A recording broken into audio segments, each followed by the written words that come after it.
सततच्या पावसामुळे खडकवासला धरणातून मुठा नदीपात्रामध्ये पुण्या पाण्याचा विसर्ग केला जातोय।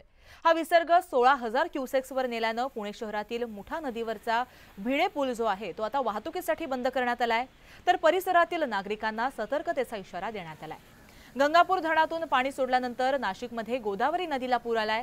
दुतोंड्या मारुतीच्या गुडघ्यापर्यंत पाणी आलंय। रामकुंड, लक्ष्मणकुंड आणि सीताकुंड हे देखील पाण्याखाली गेलेत।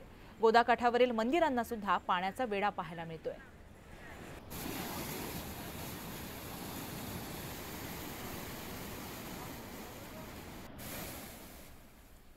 मुख्यमंत्र्यांच्या घोषणेनंतरही धाराशिव जिल्ह्यामध्ये पंचनामे करण्यासाठी अधिकारी शेतकऱ्यांच्या बांधावर जात नसल्याचा प्रकार समोर आलाय। जिल्ह्यात झालेल्या पावसाने 6,000 हेक्टरवरील पिकांना तडाखा बसला असून अनेक शेतकऱ्यांच्या पिकांचे अतोनात नुकसान झाले। मात्र नुकसानीची पंचनामे करण्यासाठी अधिकारी बांधावर फिरत नसल्याची तक्रार ही शेतकऱ्यांनी केली। त्यानंतर जिल्हाधिकाऱ्यांना संबंधित अधिकाऱ्यांवरती कारवाईचा इशारा दिलाय।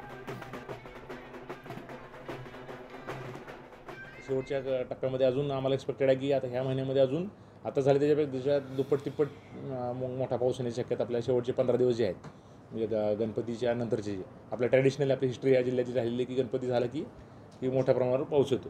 तर त्यामध्ये सुद्धा आम्ही सतर्क राहायचे आणि समजा तुमचे कोणी खाली रिस्पॉन्ड नाही केलं तर आमच्या वरिष्ठ कार्यालयामध्ये तहसीलदार असेल, एसडीओ असेल यांच्याकडे त्यांनी तक्रार करावी लेखी स्वरूपात।